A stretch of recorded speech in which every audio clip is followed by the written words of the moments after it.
Hello, and welcome to the Professor Podcast with Ruth and Claire. Each episode, we talk about a particular topic in the life of a professor. We are tenure-track faculty members in the sciences, working at a primarily undergraduate university in California. The purpose of our podcast is reflection, so we bring something we think is working and something we're working on to discuss. Hello, and welcome to the Professor Podcast with a different R name, Ralph, and still Claire. Ralph and Claire. I am Ralph. I am that guy. And I'm Claire. And today we're talking about spouses of professors. But first, Ralph, how was your week? My week was great. I spent a lot of time with my spouse, which is me. which is you, Claire. My story. Tell me your story. My story was that Claire and I went and bought many purple clothes from thrift stores and vintage stores around town. Purple? Why purple, you may ask? Because Claire and I have a super cool two-piece rock band, and we're trying to do a cool color theme, and it's purple, but we need more purple stuff. I feel like I want to drop a plug right here. Mm-hmm. This is everybody's first time hearing me, and I'm already dropping plugs. Do it. Come to think of it, that sort of was a plug for the band. You should go listen to the band. Because professors like music, right? Professors like music too. Professors are people too. Yeah. Yeah, but the plug, I can't remember what the plug was anymore. I've done it. I've been distracted. How was your week? Well, my week was good. I wanted to mention, we did a lot of shopping for purple clothes yesterday, which was fantastic, super fun. And the thing that I wanted to mention was also about yesterday, which was that I didn't check my email once yesterday. Wow. Yesterday was Saturday, because we're recording this on a Sunday. And that was amazing. And we've definitely talked about that before in the podcast. And you, as the producer of the podcast, have been in the background for every single episode of the podcast, so you know this too. We've talked about not checking email and how wonderful that is. But I was just reminded of it yesterday because I didn't even, sometimes I check and I'm like, oh, well, I'm not going to answer. I'm just going to check. But that doesn't work, then it's still in my mind. So it just kind of happened. We were going thrift store to thrift store looking at all these purple clothes and I didn't check. And I was like, this is great. I'm like actually totally doing something else fully with my mind. So it was a good reminder to do that. And really, like literally list the worst possible thing that could come in your email. And like, how bad is it? It's like the earth is exploding. You couldn't do anything about it anyway. Right. What are you going to miss the spaceship, to take us off of Earth? Yeah. Someone might call me about that. I would answer my phone. Yeah, totally. If I miss something for 24 hours or even the whole weekend, it's probably going to be okay. Whew. So it's a good reminder.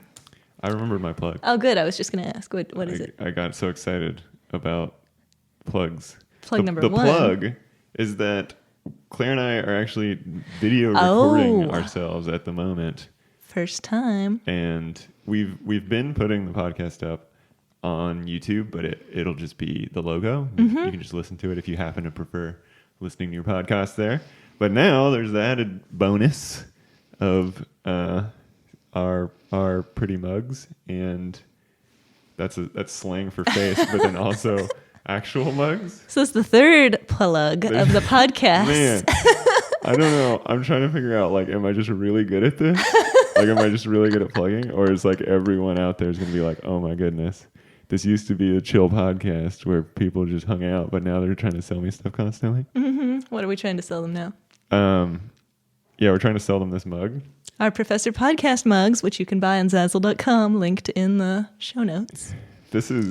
I think what this is my inner producer coming out. Yeah, totally. You guys, the listeners, might know me from elsewhere.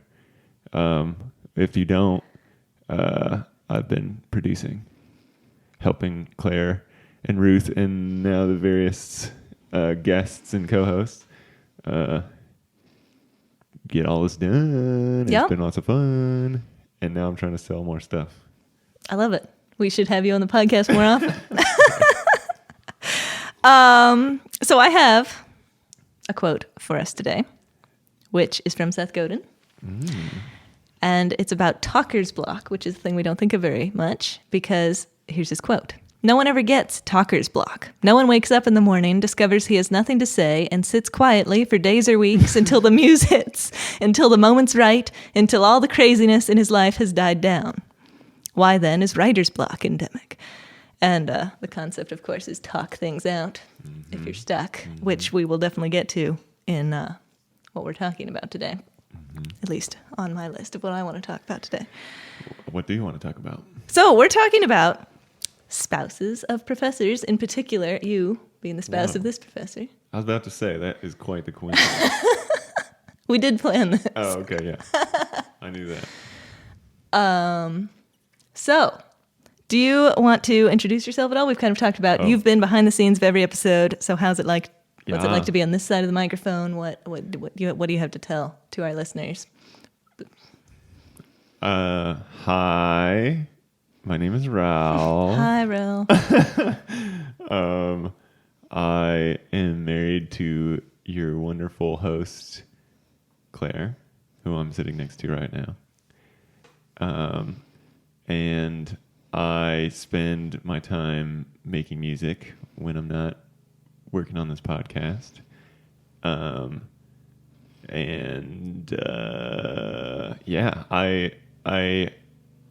While I went to college and grad school and have spent time in academia, I pride myself on not being an academic now, and not. In a band I played in, I got called I called myself a recovering scientist. And everybody thought that was super funny, so it kind of stuck. That's one of my titles as well. Ralph, podcast producer, musician, and recovering scientist. Yeah. So, we're talking about spouses of professors. So, as you know, being the producer of the podcast, we do what's working and what we're working on. So, what is working for you in that particular part of your life? Okay. Yeah. So many things are great about being the spouse of a professor. The thing I want to share right now is what's really been working, I think, well for me, and I hope Claire, is that I make an effort to schedule my day and my year and vacations and things to work well with the unique schedule of a professor, which basically means generally, I think what I'm saying is that teachers and professors are known for having vacation. The difference is, though, that vacation is known years ahead of time, and if they're not on vacation, then they're definitely working. You can't.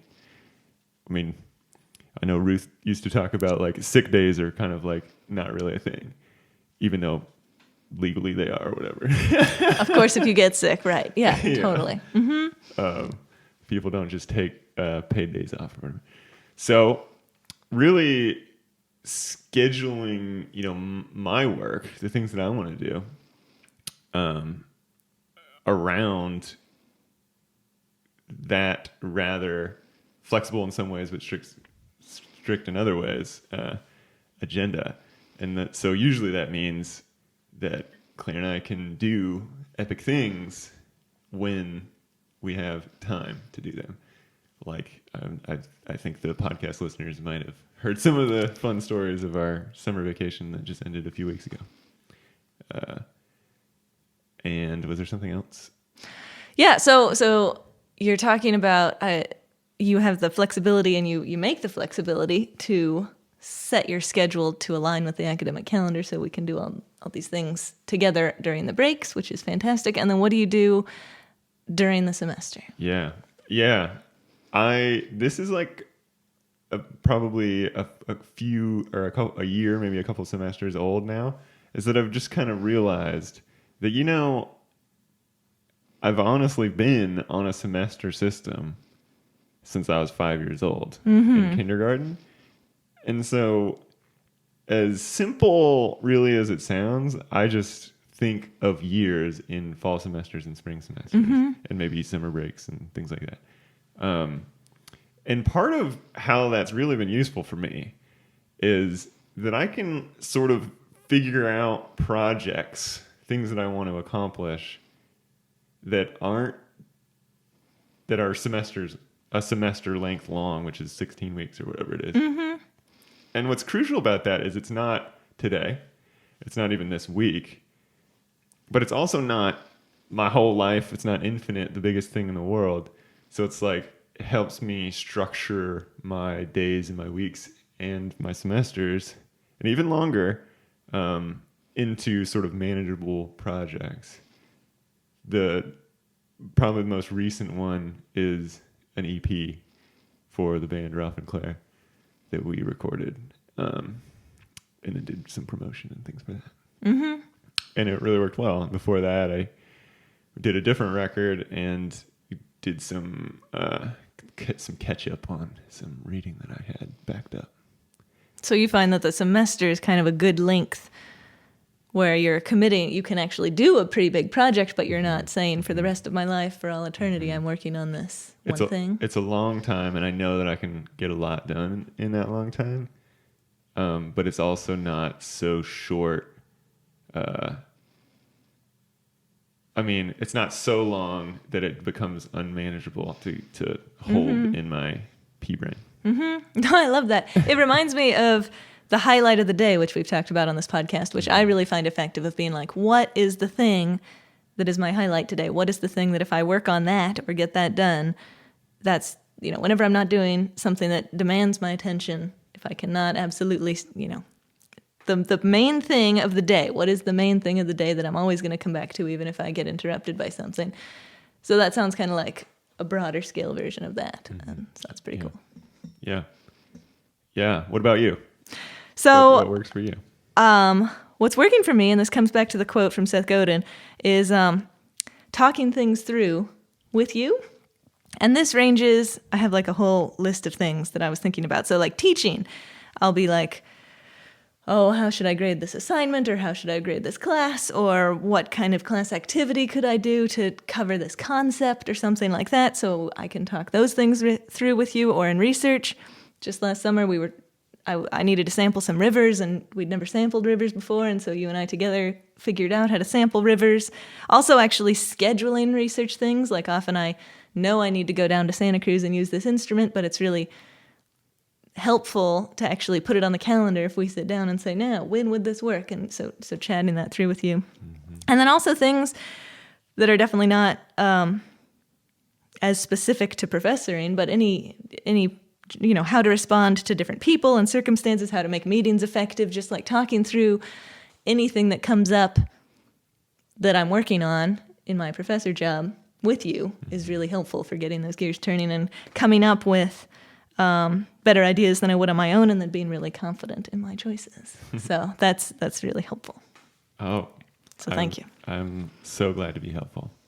I want to ask, is this 100% purely just my epicness that does this, or like perhaps is there any use of my staunch non-academia recovering science perspective? Does that help at all? Okay, well, it definitely helps. Just talking to you helps. Like the act of talking it through with anybody is helpful. Yeah. You in particular is helpful because you understand, you have this academic scientist background that you can draw on, and you also have the recovering scientist side. So I think all the sides add up to being really helpful, but I think talking it through, if any listeners don't have a spouse that has all these sides, I think that talking it through would be really helpful for everybody. Yeah, I think that's great advice. Talk to anybody. Talk to your teddy bear even, Yeah, totally. Teddy bears are great listeners.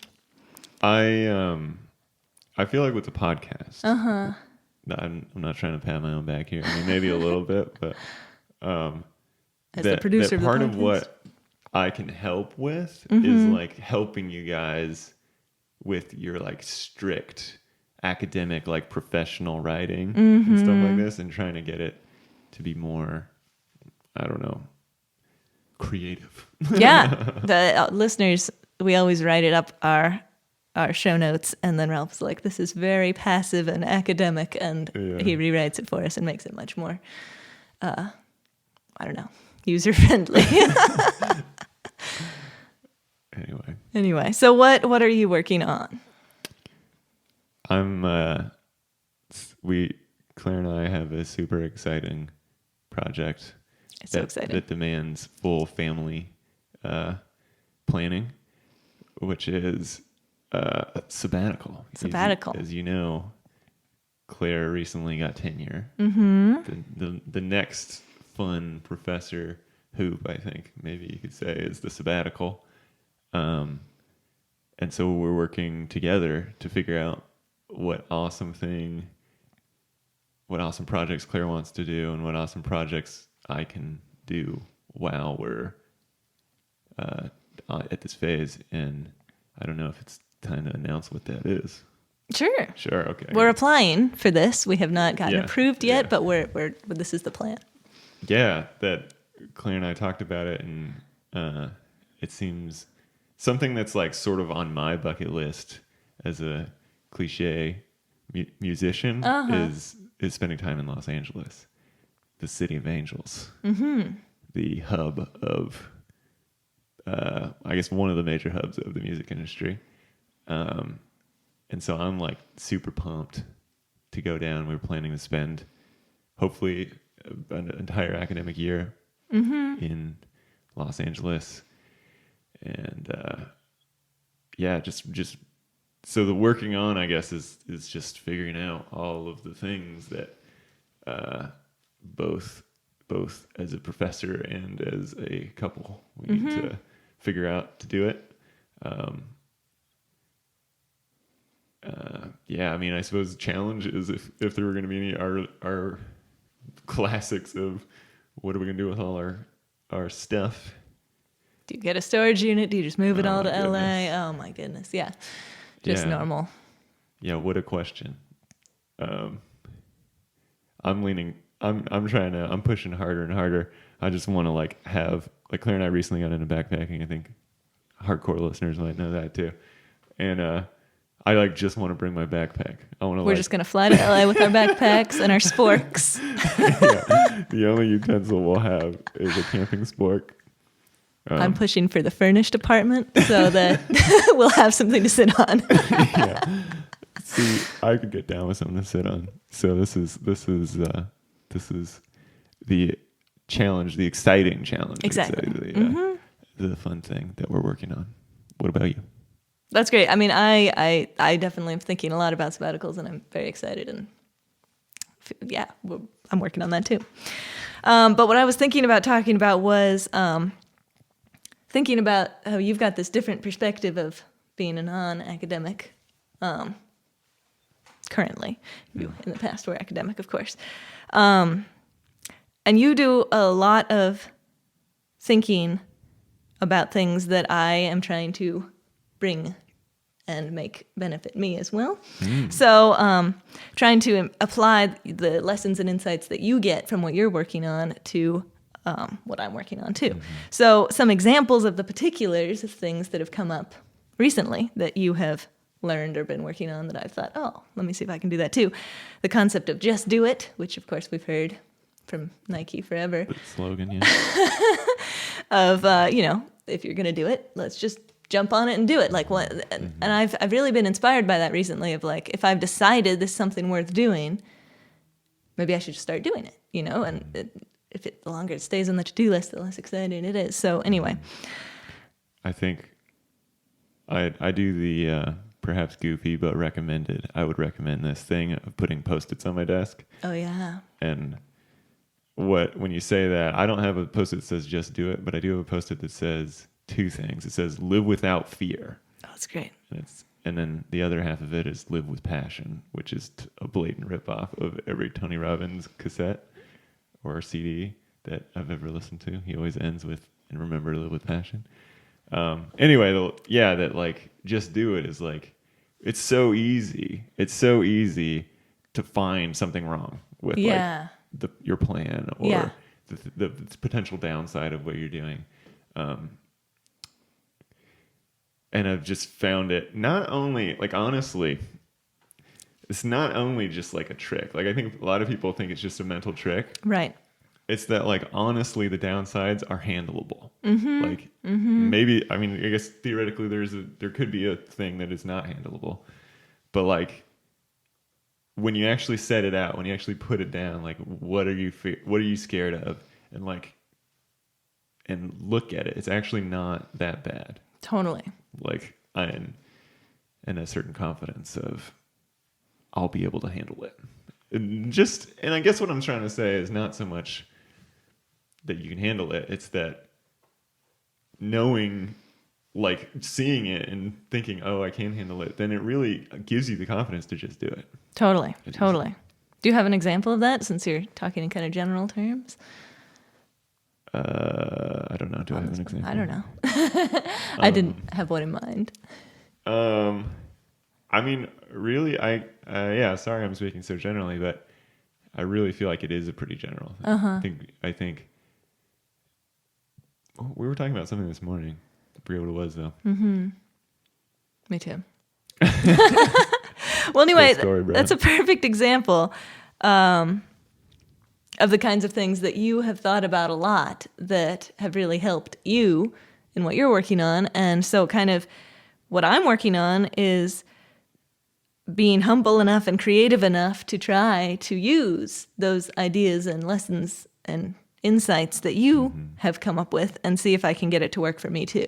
And, it's really easy, I think, to say, oh, well, sure, that would work for what you're working on, but definitely not for what I'm working on, and to not let myself go down that pathway and say, okay, let me really think about if I was in the correct mindset of how can I make this apply to what I'm working on, I could probably come up with something and it'd probably be helpful. So I've really found that helpful, and I think it's a continual thing. I am surprised sometimes just remembering that like your career professing is literally standing on a stage. Like it is show business. Like that's true. You experience similar emotions before you get on stage that a musician would. You're always putting yourself out there. It's like it's not that different. That's a good point. In a lot of ways. That's a really good point. Well, thanks so much for being on the podcast, Ralph, and for being our producer, as always. I'm so happy to be here. I hope to do it again or something. Thanks so much for joining us on the Professor Podcast with Ruth and Claire.